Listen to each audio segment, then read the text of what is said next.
Hello everyone, আজ থেকে শুরু হয়ে গেল আমাদের বাড়ির একদম নিজেদের অনুষ্ঠান, বিবাহ পর্ব, আমার দাদার বিয়ে, বড়দার। তো সেই কারণে আমরা চললাম আজকে আইবুড়ো ভাতের অনুষ্ঠানে। বাপি বোন কেউই যেতে পারেনি, কারণ বোনের কলেজ ছিল আর বাপির অফিস ছুটি পায়নি, আর বাবা মাও আসতে পারলো না সেই কারণে। আর এই দেখো আমরা পৌঁছে গেছি আমাদের ও বাড়িতে।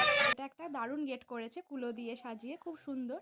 আর এই হচ্ছে আমাদের ও বাড়ি। আমরা যখন গেছিলাম তখন দাদার আইবুড়ো ভাত প্রায় কমপ্লিট, আর সবাই মিলে গেছিলো তাই খাবারটাকে জলে দিয়ে আসতে। তো সেই জন্য তখন ফাঁকা ছিল, আর সেই সুযোগেই আমি একটু ভিডিও করে তোমাদের সঙ্গে দেখিয়ে নিলাম। আর এদিকে দেখো আমরাও খেতে বসে পড়েছি, কারণ অনেকটাই বেলা হয়ে গেছিলো। আর এইটা হচ্ছে সিঁড়ির ওপরে যাওয়ার সিঁড়ি, যেটা কিনা এত সুন্দরভাবে ডেকোরেশন করা, এটা সব সময়ের জন্য। তো দেখো আমরা ছাদে উঠে এসেছি, আর এসে দেখি এখানে ব্যাকগ্রাউন্ড হচ্ছে, এত সুন্দর লাগছিল যে তখন যে ব্যাকগ্রাউন্ডটা কালকে কি ফাইনাল লুক দেয় সেটা দেখার জন্য ওরা অনেকটাই সাজাতে ব্যস্ত ছিল। আর এটা হচ্ছে ও বাড়ির কুকুর স্কুবি, যে কিনা এখানে এখন ঘরবন্দি আপাতত বিয়ের কটা দিন। আর এই যে গেটটা এত সুন্দর করে কুলো দিয়ে ডেকোরেশন করেছে, আর এই হচ্ছে আমাদের বরমশাই।